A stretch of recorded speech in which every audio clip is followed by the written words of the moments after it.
안녕하세요. 3월 29일 테마주 진단 시간입니다. 지난 한 주간 시장이 반가운 상승을 좀 보였죠. 증시가 상승을 하면서 지금 바닥이 아닌가?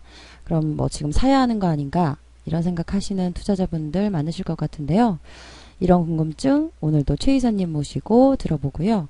특징주 진단도 받아보도록 하겠습니다. 안녕하세요. 네, 반갑습니다. 네, 지난주에 말씀하시기를 네. 바닥이 가까워졌다 뭐 이런 말씀 하셨잖아요. 그렇죠. 네. 그럼 지금 뭐 바닥에서 반등이 나오고 있다 이렇게 받아들여도 될까요? 일단 바닥에서 반등이 나오고 있다 뭐 이렇게 보셔도 되긴 하는데 바닥이 가까이 있다고 해서 그게 바닥이다라고 할 수는 없겠죠. 그러니까 이게 무슨 말이냐면 일단 바닥에 대한 확인 작업은 반드시 필요하다 이렇게 말씀을 드릴 수가 있을 것 같아요. 그래서 지금 같은 경우는 이제 시장의 변동성이 많이 나오고 또 더 이상 추가적인 하락이 나타나지 않는 그런 바닥 구간에 진입은 했지만 여전히 이것이 진짜 바닥인지 아닌지에 대한 여부는 확인이 되지 않은 부분들이 있죠. 그래서 지금의 상승은 일단 1차적인 기술적 반등이다 정도로만 생각하시는 게 맞는 것 같고요. 이후에 주가가 다시 재차 조정을 받건 아니면 횡보를 하건 지금 현재의 시점을 저점으로 확정 짓는 그러한 형태의 모습들이 나타나게 된다면 그 시점이 이제 바닥이 될 것이다 라고 보시면 될 것 같습니다. 그래서 진바닥을 확인하는 그런 작업이 필요하다 이렇게 보시면 되겠고요. 이 바닥을 확인하는 작업은요 그냥 하루 만에 끝나는 것이 아니라 시간이 제법 오래 걸릴 수 있기 때문에 조금 더 천천히 시장에서의 어떤 여유를 가지고 대응을 해보실 것을 권장해 드립니다. 네. 네. 근데 투자자들은 지금 매수해야 되는 거 아니냐, 지금 뭐 매수를 해야 수익을 볼 수 있는 것 아니냐, 뭐 이런 말씀들, 의견들 많은데요. 실제로 바닥이 이제 근처에 다가왔다, 그러면 매수를 해야 된다는 것에는 어떤 의견이신가요? 그쵸. 바닥 근처에서 매수를 한다는 것 그 자체만으로는요, 굉장히 좋은 전략이고요. 꼭 해야 되는 부분들이죠. 밑에서 안 사면 또 수익 내기가 어렵잖아요. 그래서, 바닥권에서 이제 주식을 가지고 가는 거, 매수하는 거 좋은 전략인데, 문제는 이제 한탕을 노리고 들어오는 경우가 많다는 거죠. 그러니까 말로는 물리면 어떡하냐, 그러면 장기적으로 가져가면 되지 않겠느냐, 길게 가져가면 어쨌든 올라갈 것 아니냐, 특히 삼성전자 같은 경우에 그렇게 이야기들 많이 하시는데, 여기서 이제 만약에 주가가 더 하락을 하게 된다면 장기를 가져가겠다라고 생각해서 이렇게 매수하겠다 이렇게 산 사람들이 과연 그 말을 지키는 사람이 몇 명이나 되겠느냐 이 말이죠. 그래서 사람들의 마음이 또 그런 겁니다. 지금 어차피 나 물려도 괜찮아, 장기로 갖고 갈 거야, 언젠가 올라가겠지 라고 생각하다가도요 내가 매수한 가격에서 마이너스 20% 30% 깨지게 되면 이거 그냥 손절해야 된다, 무섭다 이런 얘기 바로 나오는 거거든요. 그러니까 매수 같은 부분들은요 바로 그게 한꺼번에 담그지 마시고 천천히 분할해서 지금 조금 사보고 상황을 보고 다시 추가적으로 대응해보고 이런 식으로 대응해 보실 것을 권장해 드립니다. 네. 네, 그렇군요. 투자자분들이 좀 이런 기회를 통해서 손실도 회복이 되고 또 수익도 날 수 있었으면 좋겠네요. 다음은 특징주 진단 알아볼게요. 시청자분들이 가장 궁금해 해주셨던 종목들 또 두 종목 준비를 해주셨어요. 첫 번째 종목은 지코네요. 어떤 네, 거요? 지코는 지금 거래 정지가 들어가 있습니다. 상한가가 나온 이후에 거래 정지가 들어가서 이게 무슨 일인가 할 텐데 감사 보고서를 제출을 했는데 이게 의견 거절이 나왔습니다. 감사 의견 거절. 사실 이제 보통 한정과 같은 경우만 나오더라도 코스피 종목들 같은 경우는 바로 상장 폐지가 되지 않습니다. 감사 의견 한정이 나오게 되면 보통 이제 관리 종목 지정이 되고 그 한정을 받은 그 사유에 대해서 해소를 하게끔 만들어주는 거죠. 보통 이제 감사 의견 같은 경우는 적정이 있고 한정이 있고 그 다음에 이제 의견 거절 이런 것으로 나오게 되는데 적정 같은 경우는 별 문제가 없다는 얘기가 되는 거고 한정 같은 경우는 다 괜찮긴 한데 한두 가지 정도가 좀 문제가 되겠다 이렇게 이야기를 하는 거거든요. 근데 감사 의견 거절 같은 경우는 사실 이 재무제표 자체를 신뢰할 수가 없다 이런 식으로 나오는 부분이 됩니다. 그렇기 때문에 감사 의견 거절이 된다라면 코스피 종목이라고 하더라도 상장 폐지의 이유가 됩니다. 그래서 아마도 이제 감사 의견 거절에 대한 부분들 때문에라도 상장 폐지에 대한 어떤 실질 심사라든지 이런 것들이 들어가지 않겠나 생각이 되고요. 상장 폐지가 만약에 결정이 된다고 하더라도 7일 이내에 기업이 이런 상장 폐지 사유를 해소한다거나 또는 이의를 제거해서 우리는 괜찮다라고 평가를 다시 받게 된다면 일단은 이런 사유들은 해소가 될 수 있겠습니다만 그 전까지는 굉장히 좀 불안정한 상황이 이어질 수밖에 없겠죠. 그래서 지금은 감사 의견 한정이 아니라 거절이라는 것에 좀 초점을 맞춰야 될 것 같고요. 상당히 좀 불안정한 모습이라고 보시면 될 것 같습니다.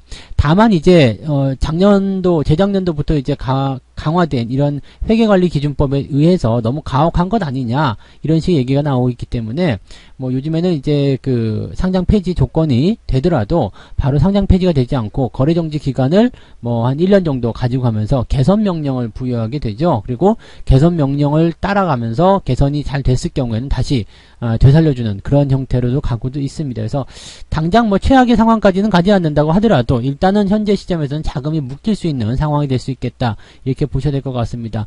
현재 정지 상황이기 때문에 상장 폐지가 될까요? 라는 질문에 대해서는 상장 폐지의 조건은 일단 만들어 놨습니다. 그래서 가능성이 있다라고 보셔야 되는 입장이고요. 다만 이제 그런 최악의 상황까지는 뭐 일단 시장 자체가 그렇게까지 가고 있지는 않다. 그래서 개선 기간 동안에 개선이 되기를 좀 바라야 되지 않겠는가라고 이야기를 좀 해드려야 될 것 같습니다. 뭐 거래 정지 상황이기 때문에 뭐 매수나 보유나 이런 것들 뭐 따로 의견은 없을 것 같습니다. 그래서 그냥 참고 사항만 이렇게 보시면 될 것 같아요. 그래서 감사 의견 거절은 상장 폐지의 사유가 된다. 이렇게만 말씀을 드릴 수가 있겠습니다. 네, 지코 알아봤습니다. 거래 정지라서 보유하신 분들, 뭐 신규 거래하시는 분들 따로 뭐 이제 매수 매도의 의견은 따로 없었고요. 감사 의견이 상장 폐지의 이유가 될 수 있다라는 걸 좀 참고하셨으면 좋겠다라는 의견까지 주셨네요. 네, 두 번째 종목은 시젠입니다. 어떤가요? CJ는 이제 진단키트 관련해가지고, 최근에 굉장히 상한가 상승 흐름을 보이는 모습이죠. 특히 이제 미국에서, 이제 그, 진단키트라든지 이런 것들을 이제 우리 문재인 대통령에게 직접 전화를 해서 트럼프 대통령이 요청했다. 이런 소식이 전해졌었죠. 그러면서, 이제 문재인 대통령이 실제로 이제 CJ 이 기업을 방문하게 되면서 주가가 굉장히 강하게 상한가 흐름을 보였었던 모습이기도 합니다. 근데 이제 이 진단 키트와 관련된 부분은 뭐 늘 말씀을 드리지만 지금 당장은 필요해 보이고 굉장히 좀 뭐 이슈가 될 수 있는 상황이라고 볼 수도 있겠습니다만 이 부분이 지나고 나면 또 굉장히 많이 꺾일 수 있는 상황이 되거든요.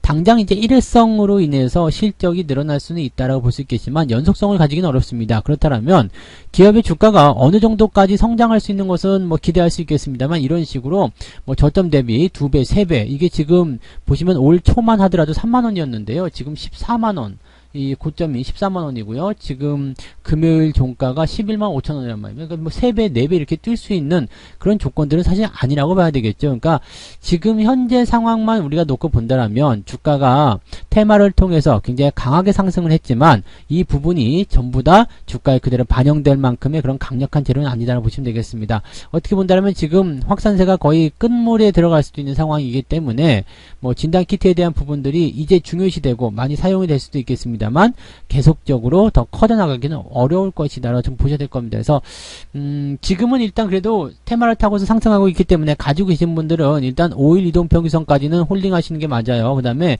조금 더 여유있게 보실 분들은 20일 이동평균선 즉 7만원 정도까지 보셔도 되겠습니다만 현재 시점 대비해서 상당히 폭이 그 변동성이죠. 그러니까 한 30% 넘는 그런 변동성을 생각하기 좀 어려우실 것 같아요. 그래서 일단 지지선에 대한 개념은 92,000원 92,000원 정도를 보시면 되겠네요. 이것도 20% 정도이기 때문에 굉장히 크거든요. 그래서 이 10만원 이탈하게 되면 일단은 매도하시는 전략이 가장 우세하지 않겠나라고 생각됩니다. 10만원까지만 여러분들 보유하시기 바라고요.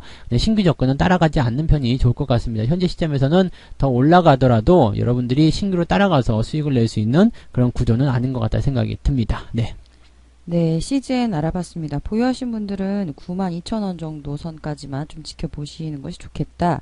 라는 의견 주셨고, 92,000원을 깨고 내려가면 그럼 매도를 하셔야 되겠죠. 뭐 보통 이제 10만원만 깨져도 매도하시는 게 맞을 것 같아요. 네. 92,000원을 깨고 내려갈 때는 매도를 고려해보는 것이 좋다라는 의견 주셨고요. 신규 의견 따로 주지 않으셨습니다. 네, 다음은 인기 검색주 알아볼게요. 첫 번째 종목은 현대차네요. 어떤가요? 네, 현대차는 이제 인기 검색 종목이기도 하면서도 개인 투자자들이 가장 많이 산 주식 중에 또 하나이기도 합니다. 삼성전자, 현대차 이렇게 가장 많이 샀는데, 사실 이제 현대차 같은 경우는 이제 정의선 수석 부회장이죠. 이 부회장이 또 자사주 매입을 통해서 또 시세 차익을 많이 거둬들였다 이런 소식들이 전해지면서 또 주목을 끌기도 했었죠. 그래서 현대차, 기아차 이런 쪽 관심들이 많이 가고 있는데 실제적으로 이제 그 상황이 좀 안 좋아지고 있음에도 불구하고 이 현대차가 가지고 있는 영업이익률이라든지 성장성은 올해 견조하게 나올 것이다라는 전망들이 나오고 있습니다. 따라서 영업실적 같은 부분들 크게 문제가 없는 상태에서 주가만 하락했다라면 상당히 이것은 저평가된 매력으로 전체적으로 부각될 수 있다라고 보셔야 되겠죠. 그러니까 지금 이러한 내용들 같은 경우는 주가가 상승할 수 있는 배경들을 가지고 있습니다. 따라서 현재 시점은 일단 뭐 매도보다는 이제 보유나 또는 매수의 관점으로 보시는 게 맞을 것 같은데, 문제는 이제 단기적 상승을 통해서 1차적인 조정이 들어갈 수 있는 구간이 들어갔죠. 조정이 뭐 깊게 들어갈지 아니면 살짝 들어와서 옆으로 서게 될지 이 부분은 아직 확신할 수는 없습니다만은, 일단 현재 시점에서의 매수는 조금 관망해 보시는 게 좋습니다. 그래서 조금 더 들어오게 된다면, 즉 현재 가격대보다도 더 싸게 산다면 좋을 것 같고요. 가격대는 뭐 75,000원이나 7만원까지 근접한다면 더 좋을 것 같은데, 일단 8만원 아래쪽부터는 매수의 포인트가 만들어진다라고 보시면 되겠습니다. 다만 역시 이 종목도 시장과 마찬가지로 시간적인 흐름이 조금 길게 될 수 있기 때문에 여유를 가지고 분할 매수하실 것을 권장해 드리고요. 뭐 단기로 보신 분들은 단기적 차익 매도도 필요할 수 있겠다 볼 수 있겠습니다만, 지금은 단기적 흐름보다는 장기적으로 보는 관점이 좋기 때문에 가지고 계신 분들은 그냥 홀딩 전략으로 보시는 게 좋을 것 같습니다. 그래서 보유 중인 분들은 홀딩, 그 다음에 신규 매수 생각하시는 분들은 8만원 아래쪽부터 관심을 가져보자, 이렇게 말씀을 드리면 되겠습니다. 네, 현대차 알아봤습니다. 보유하신 분들에게는 좀 장기적인 관점으로 홀딩하시는 것을 추천해 주셨고요. 신규 고려하시는 분들은 8만원 아래쪽 선의 가격에 공략을 좀 해보시면 괜찮을 것 같다라는 의견을 주셨네요. 네, 인기 검색주 알아보고 있습니다. 두 번째 종목은 삼성전자인데요. 네, 삼성전자 또 알아보도록 하죠. 지난주에 이어서 계속적으로 알아봅니다. 삼성전자 같은 경우도 지금 보시면은 뭐 어차피 우상향에 대한 패턴들은 계속 만들어지고 있기 때문에 걱정할 필요는 별로 없다라고 말씀드렸죠. 다만 이제 많이 올라온 부분에 대해서 주가가 조정을 받는 내용이고, 이번에 시장의 지지, 그 다음에 시장을 끌어올리기 위해서는 또 시총 상위권 종목들이 올라가야 되기 때문에 거기서 반등이 나가는 모습입니다. 다만 이제 지금 반등이 나가는 구간이 과연 정상적인 패턴으로 들어갈 수 있을 것인가에 대한 부분은 아직은 미지수겠죠. 왜냐하면 개인 투자자들의 어떤 변수도 굉장히 많이 있는 상황이고요. 또 싸다는 입장, 또 그런 부분들, 삼성전자가 망하겠느냐 뭐 그런 식의 어떤 이야기를 가지고서 매수들을 빚내서 많이 했다는 얘기들이 있습니다. 그런 상황이 벌어지게 된다면요, 망하지는 않더라도 손실은 많이 끼칠 수 있겠죠. 그래서 주가가 올라가지 못하고 다른 쪽의 종목군들이 뭐 상대적으로 많이 올라가게 된다면 삼성전자를 왜 가지고 있는 거지? 라는 생각을 하게 되겠거든요. 그래서 일반 개인 투자자분들 같은 경우는 그런 변수에 대해서 노출이 됐을 경우에는 마음이 금방 바뀔 수가 있습니다. 따라서 초심을 잃지 않는 그런 투자가 굉장히 필요할 것 같은데, 삼성전자의 입장에서는 여러분이 생각하신 대로 장기적으로 그냥 가져가면 어쨌든 수익이 나지 않겠느냐, 이제 맞는 이야기입니다. 다만 단기적 관점에서 기회를 노리고 들어간 입장에서는 재미가 없을 수도 있다는 이야기죠. 1차적으로 일단 이평선 자체가 다 데드크로스 상황이기도 하고요. 저항이 계속 첩첩이 쌓여있는 부분입니다. 따라서 올라갈 때마다 저항을 받게 될 테고요. 지지부진한 모습을 조금 더 늘리면서 진행이 될 수 있는 가능성이 높다는 이야기입니다. 따라서 지금 자리는 매수를 하셔도 좋은 위치이긴 합니다만 많은 수량을 실어 가시면 안 됩니다. 따라서 지금 가지고 계신 분들은 일단 멀리 내다보실 분들은 홀딩하시는 전략 괜찮겠고요. 짧게 보시는 분들 입장에서는 지금 어느 정도 올라온 시점에서 차익 매도하시고 나오시는 것도 지루함을 달랠 수 있는 중요한 포인트가 되겠습니다. 그래서 길게 보실 분들만 일단 홀딩 전략 말씀을 드려보고요. 매수에 대한 의견은 뭐 지금도 괜찮고 조금 더 내려가도 괜찮고 뭐 상관없습니다. 5만원 아래쪽이면 나쁘지 않다고 생각은 하는데, 한 번에 매수하시는 것이 아니라 지금 조금 사보고 또 한 1, 2주 정도 지났다가 추세를 보고 또 조금 더 사보고 이런 식의 분할 접근을 하실 것을 권장해 드립니다. 그래야지만이 삼성전자로서 안전한 그런 매매와 그 다음에 포트폴리오를 구축하실 수 있을 거라 생각합니다. 이 부분 잘 참고하시면 좋을 것 같네요. 네. 네, 삼성전자 알아봤습니다. 보유하신 분들에게는 역시 장기적인 관점으로 홀딩을 하시는 것도 괜찮다라는 의견 주셨고요. 신규 고려하시는 분들은 5만원 정도 아래선에서는 가격이 적당해 보이고, 그리고 또 매수하는 방법도 분할로 접근해서 분할 매수하시는 것을 권장해 주신다라는 말씀 덧붙여 주셨습니다. 네, 삼성전자까지 알아봤고요. 마지막으로는 거래량 특징 종목 두 종목 알아보겠습니다. 첫 번째 종목은 EDGC입니다. 네, EDGC는 영어네요. 네, 영어로 된 건데 이제 상한가를 기록했습니다. 상한가의 강도를 한번 좀 살펴봐야 되겠죠. 지금 어느 정도 상한가로 마감이 된 거냐면 36만 주이기 때문에 14,000원짜리가 36만 주면 제법 강한 상한가다라고 좀 볼 수도 있을 것 같아요. 그리고 이제 지금 보시면 여기 그 ROE라든지 또는 실적에 대한 부분들이 실제 EPS나 또는 퍼 이런 거 잡히지 않는 거 보니까 적자 기업이란 말이에요. 그러면 뭐 이 기업 같은 경우는 적자 기업인데 주가가 이렇게 강하게 상승했다. 그리고 상한가의 마감이 굉장히 강하다라는 그 조건 자체가 뭔가 테마를 입었다는 얘기가 되겠죠. 그래서 살펴보면 이 기업의 계열사인 솔젠트라는 기업이 코로나19 진단 키트와 관련된 그런 10만 명분을 우크라이나에 27일날 수출한다. 이런 얘기가 전해졌습니다. 그래서 이 수출에 대한 부분, 진단 키트가 요즘에는 가장 핫 이슈로 떠올랐어요. 그래서 앞서서 말씀드린 시젠 같은 경우도 그렇고 이 기업도 그렇고요. 이것이 이제 실질적으로 이제 요청에 의해서 이제 수출이 되는 부분들이고, 또 우리 그 정부에서도 이런 기술력을 이용해서 그런 것들을 세계 각국에 수출하는 부분들에 대해서 굉장히 적극적으로 좀 지원해 주겠다라는 어떤 입장들을 가지고 있죠. 그래서 그 부분들이 일단 주가에 긍정적으로 영향을 미쳤다고 보시면 될 것 같은데, 뭐 당장에는 이제 실적에 대한 어떤 증가세를 우리가 기대해 볼 수 있는 부분이라서 주가가 상승하는 것은 일반적인 내용이다라고 볼 수 있겠습니다. 근데 실적 같은 부분들, 이제 이런 키트를 판매해서 늘어나는 그런 실적들이요, 기업의 주가를 정말 이렇게 2배, 3배씩 끌어올릴 수 있겠느냐, 이거 다시 한번 생각해 봐야 되는 문제입니다. 절대 그렇게 될 수가 없거든요. 그렇다면 주가가 이만큼 올라온 부분에 대해서는 어떤 식으로 봐야 되냐면 약간의 거품이 좀 끼었다라고 생각하셔야 되겠죠. 지금은 강한 상한가이기 때문에 추가 상승이 나올 가능성이 굉장히 높습니다. 따라서 추가 상승에 대한 부분들을 보면서 가지고 계신 분들은 홀딩 하시는 게 맞겠죠. 그런데 이 추가 상승 이후에 뭐 음봉이 커진다거나 거래량이 더 크게 터지면서 그 금요일날 있었던 종가 14,550원 이 종가 구간을 이탈하는 모습이 나타나게 된다. 또는 윗꼬리가 길게 달린다. 뭐 등등의 여러 가지 매도 신호가 나온다라면 매도 의견으로 대응하시는 것이 좋은 전략입니다. 그래서 단기적 매도 포인트를 언제든지 준비하고 있는 홀딩 전략이다라고 말씀드릴 수 있겠고요. 신규 매수는 일단 뭐 강한 상한가에서 추가 상승으로 튀어 올라가면서 시작한다라면 매수를 따라 들어가기가 어려우실 겁니다. 그래서 매수는 따라 들어가지 않는 것으로 말씀을 드리는 게 맞을 것 같아요. 네. 네, EDGC 알아봤습니다. 보유하신 분들은 현재 상태로는 홀딩이 괜찮으나 14,550원을 깨고 내려가거나 음봉이 좀 크게 나오거나 거래량이 터지거나 라는 이런 상황들이 발생을 하면요, 단기적인 매도를 좀 재빠르게 매도를 하시는 것이 괜찮다는 의견을 주셨고요. 신규 의견은 따로 주지 않으셨습니다. 네, 두 번째 종목은 파미셀이네요. 어떤가요? 네, 파미세일도 지금 굉장히 강한 종목입니다. 뭐 강한 종목들인데 지금 보시면 이제 그 실적이 적자로 나오고 있는 부분들이다.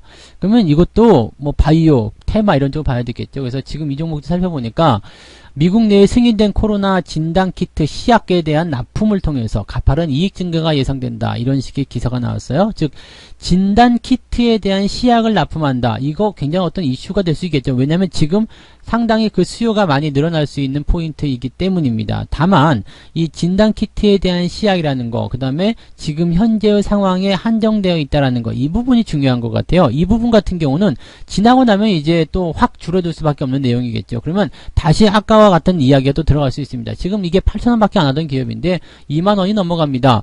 그렇다면 적어도 3배 정도는 뛰었다는 이야기인데 3배 정도 뛸 만큼의 그 정도 실적 증가가 일어나느냐, 기업 가치의 증가가 일어나느냐, 그 정도는 아니란 이야기죠. 물론 뭐 앞으로의 어떤 그 상황들은 우리가 알 수 없는 내용이 되겠습니다만 실적이 증가하더라도 이 정도까지는 과도에 평가되었다라고 보셔야 됩니다. 따라서 지금 현재 시점에서 대응하시는 여러분들의 전략은 이렇습니다. 역시 아까 전에 말씀드렸던 EDGC와 마찬가지로 추가 상승은 나올 가능성이 굉장히 높습니다. 따라서 가지고 계신 분들은 홀딩 전략을 유지하시되 거래량과 함께 윗꼬리가 달리거나 음봉 이런 형태의 매도 신호가 떨어지게 된다면 그 즉시 차익 실현을 통해서 단기적 리스크를 줄이시는 게 좋습니다. 그래서 매도를 위한 보유 관점이다 라고 말씀을 드려야 될 것 같고요. 신규 조건은 역시 따라가지 않는 편이 유리하다고 볼 수 있겠습니다.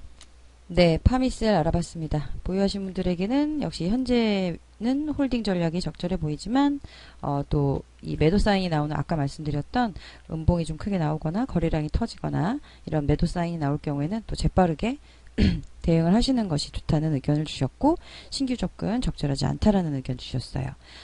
네, 파미셀 같은 경우는 최 이사님, 네.